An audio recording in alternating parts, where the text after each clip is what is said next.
moins 200 V2 plus 100 V3 moins 100 V2 moins V2 est égal à 0. Voilà.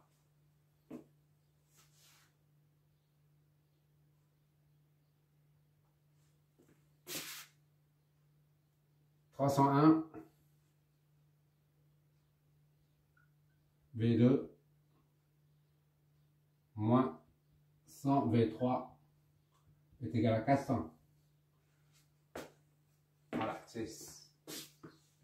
6, ça c'est à former la matrice. On va prendre Y est égal à Y. Y retour égale à Y retour. D'accord? Puisqu'on a 2 là, ici. On va poser, on va égaliser les deux équations. Soit Y V3 moins V2 sur 2 10 puissance 4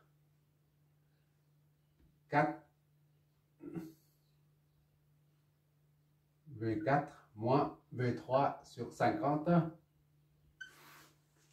Voilà.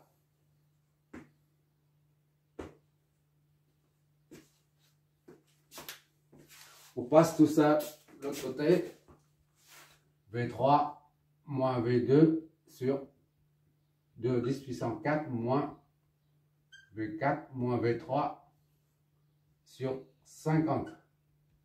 0.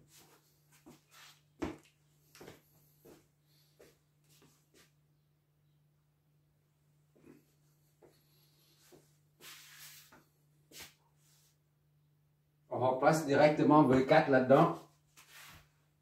Ça donne V3 moins V2 sur 2 10 puissance 4 moins V4, c'est moins 2 10 puissance 5 V2. D'accord? Moins V3. Tout ça divisé par 50. C'est à 0. Le dénominateur commun est ça. 20 000 divisé par 50, ça donne 400. Donc V3 moins V2 moins 400 moins 2 10 puissance 5 V2 moins V3 est égal à 0.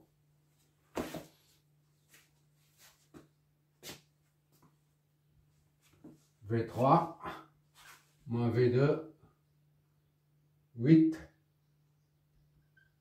10 puissance 7. D'accord? V2 plus 400 V3. 0. Qu'est-ce que ça nous donne?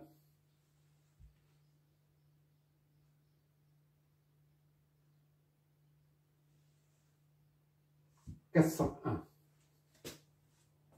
Qu'est-ce que j'ai?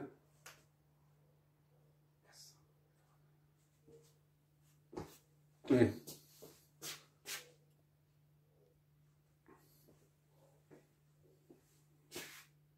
Je fais pas de bêtises, j'espère.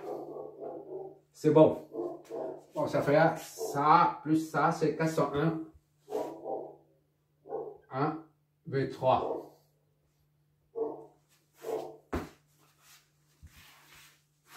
Déjà, on met V2 dans l'ordre.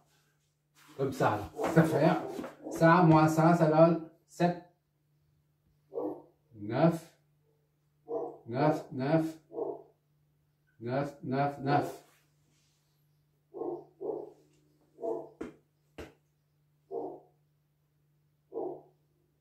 Encore un 9, ça reste. 9, voilà.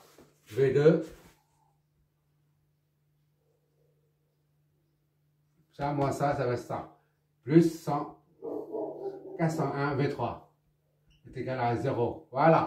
Notre 7e équation. À partir de ces deux-là, 6 et 7. 6, ça donne 301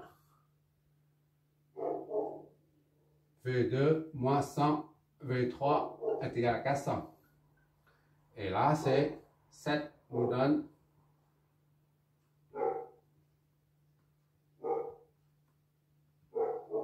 V2 plus 401 V3 est égal à 0. Donc, la matrice, c'est 301 moins 100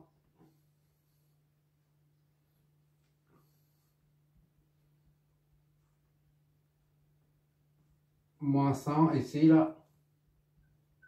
Et en bas, c'est 401 fois V2, V3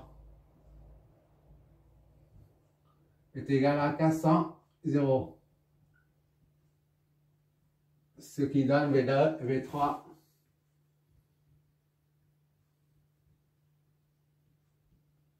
On va faire. On va voir ce que ça donne. Ça.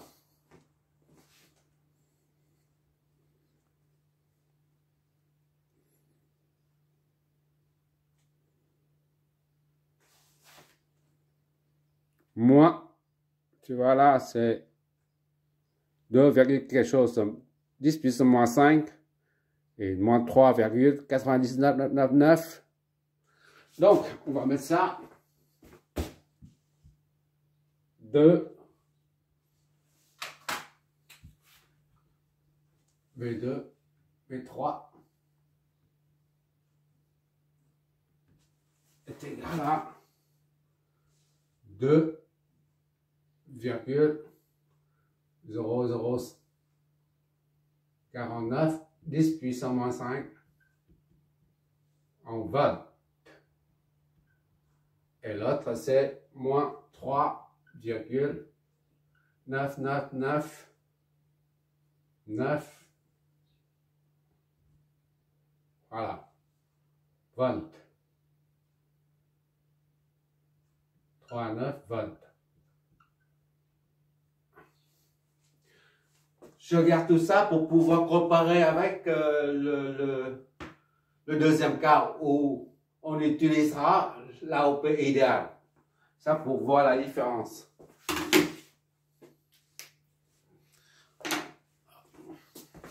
Ça fait combien? Multiplié par microvolts, ça donne 10 puissance moins 5.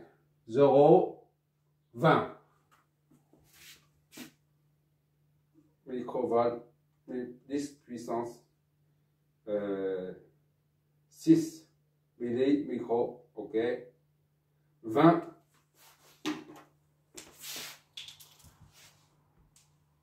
20,049 0,49 microvolts. Microvolts. Multiplié par 10 puissance 6. Hélas, il y a tel quel. Ça, on garde tel quel, parce que ce sont des volts.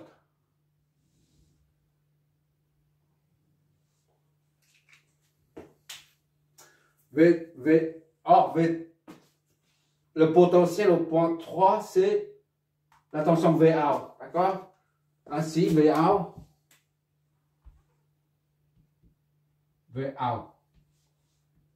est égal à moins 3,99, disons, on arrête là, 4, allez, volts. VA, c'est comme ça. Bon, on en profite, puisque dans le premier exercice, on a calculé aussi la tension de sortie, mais on n'a pas encore calculé les courants. On en profite, cet exo, pour en déduire les courants. Bon, les courants IRS, par exemple. 1, ça donne IRS est égal à 2 moins V2. 2 moins V2, c'est 20,049 10 puissance moins 6 volts divisé par 10 puissance 4. Ça nous donne IRS est égal à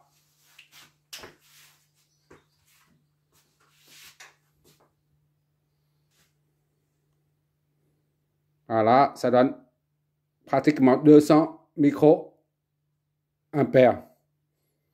D'accord? 200 microampères. 200 microampères, pratiquement.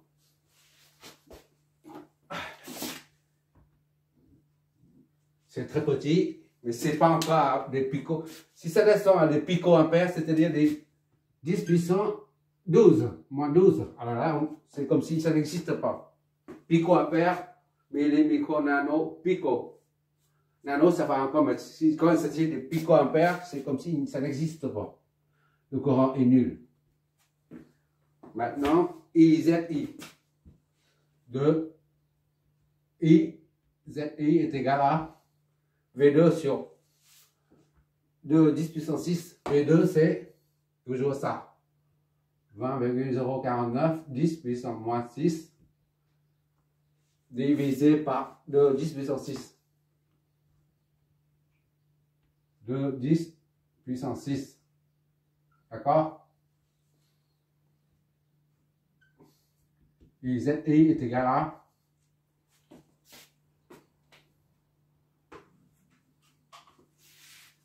on va multiplier après par 10 puissance 6 pour donner des milli ou des micros. «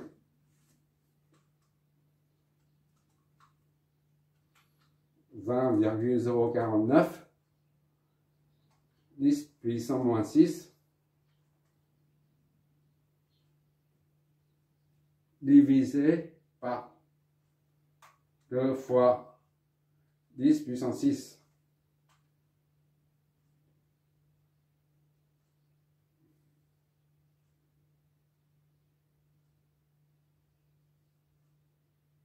Non, c'est 20. V2, c'est 20, 0,49, va diviser par ça. 22 puissance 6.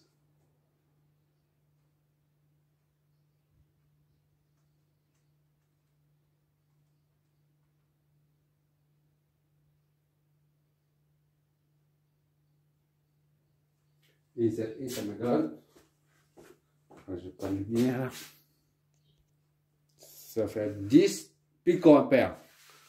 Hein? Multiplié par 10 puissance 12 pour donner, pour avoir les picoampères. Donc 10, c'est comme si c'est nul. 10,02 picoampères. Donc, on considère que c'est 0. D'accord? Quand ce sont des picoampères, c'est nul. On considère que picoampères, c'est 1 sur 1000 milliards. 1000 milliards, donc c'est pratiquement 0. Qu'est-ce qu'il nous reste?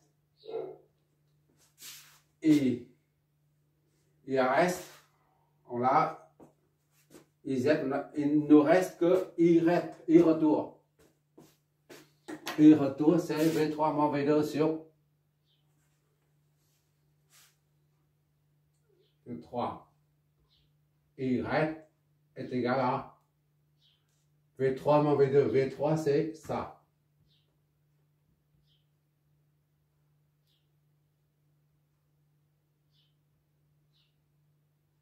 Moins V2.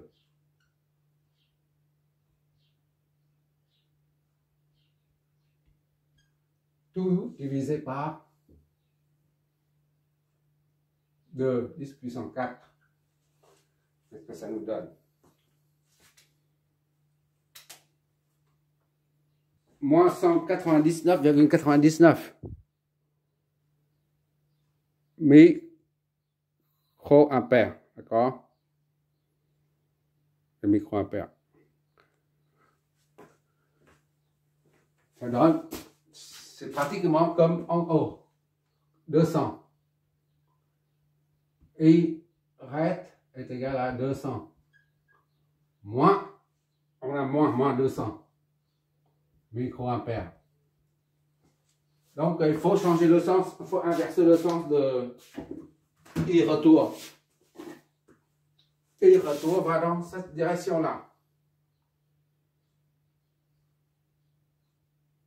I-ret est négatif. Il va entrer dedans.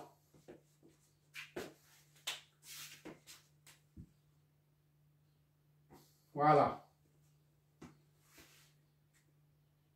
Ça, on est parti avec un AOP réel. Maintenant, on va faire la même chose. Le même chemin,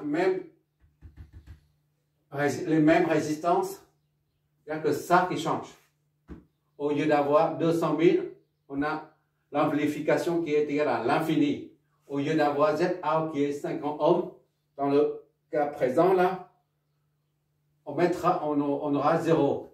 Au lieu d'avoir 2 méga-ohms ici, on aura infini. On refait tous ces calculs et on comparera V2 et tous les courants. D'accord? Bon, on retient ici ça. VA c'est moins 3,9999 volts. Ça c'est VA. Et le courant, VA c'est V3. D'accord? VA c'est V3. Les courants IRS et IRET, c'est même intensité. IRS est égal à IRET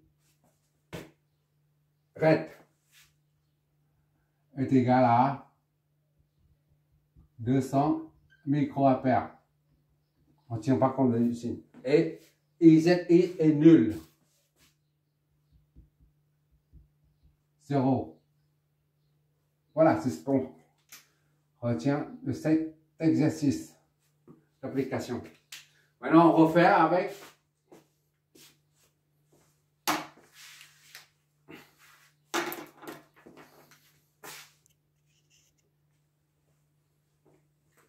le résultat du premier circuit avec les caractéristiques réelles. Je l'ai mis ici.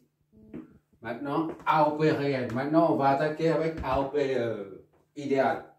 Pour AOP idéal, on a dit l'impédance d'entrée est infinie. Infinie, c'est comme si, ici, il est coupé.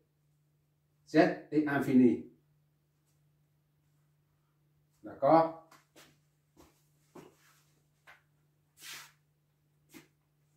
Z est infini. Il est coupé. Plus infini. Le courant ne peut pas passer parce que la résistance est tellement grande. Et ici, c'est la même chose. Il suffit d'enlever ça. Voilà. Ici, c'est V+, V-. Pour différencier un peu, on va appeler ça 1, 2, 3 et 4 ici. Oui. 4.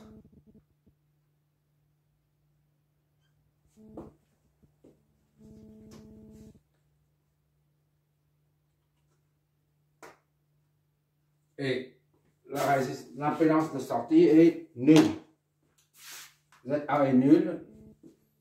On va enlever ça. C'est comme s'il y a un seul fil conducteur.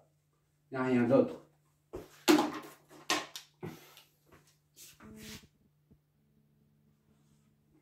Voilà, ZA est nul. 0. Donc ici c'est 0. Il n'y a rien ici.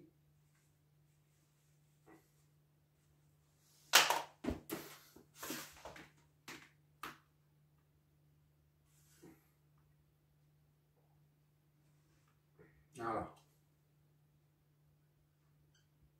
0. Et là, c'est infini. A est l'infini. On ne tient pas compte de ça, hein, parce que infini, on amplifie. Ça ne veut rien dire, en fait. Bon, qu'est-ce qu'on va faire? Oula.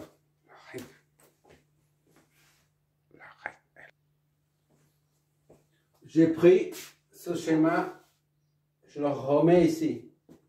D'accord? Zin c'est plus infini, ZA c'est 0. Dans le cas idéal. Et l'amplificateur A c'est plus infini. On ne met pas ici la tension parce que plus infini fois, ça ne veut rien dire. On ne peut pas avoir une tension infinie. C'est inconcevable physiquement. Mais j'ai mis ça pour repérer. Pour repérer comme quoi il y a une source. C'est tout. Sinon, on peut afficher ça. Hein. On efface ça. On garde seulement ça. Bon, maintenant, on a le schéma là. Il faut flécher le courant. On suppose qu'il y a un courant qui sort ici. Disons IS. Pour différencier du premier cas de figure. Au lieu d'appeler IRS, on a IS tout court. IS arrive jusque là. IS. Et là, comme c'est la résistance, l'impédance est infinie. L'impédance d'entrée est l'infini. C'est comme si ouvert ici. Donc le courant ne peut pas passer. IS continue son chemin jusque là. IS. Et enfin, il arrive jusque là. IS. C'est ouvert. Il ne peut pas passer par là. Donc il passe par là. IS. D'accord?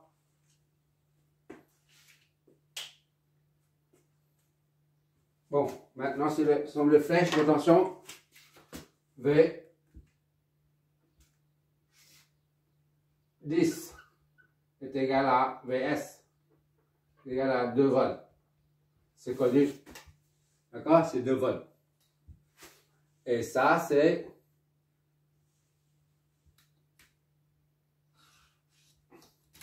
V12. 1, 2. Ça, c'est V. Tension. V2, 3. Et VA, on a ici. Bon, ce sera tout. Ça, c'est plus infini.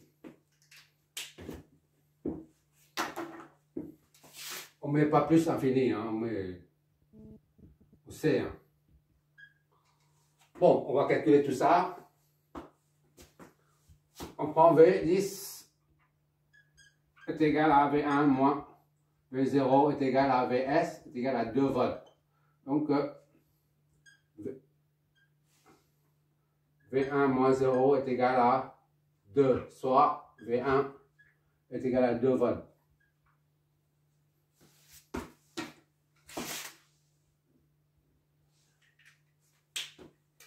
Maintenant, c'est V12.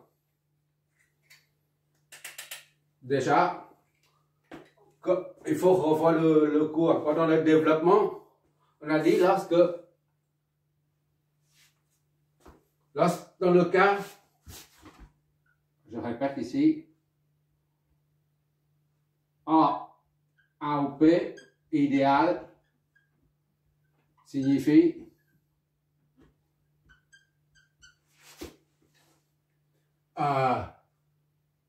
V plus est égal à V moins. D'accord?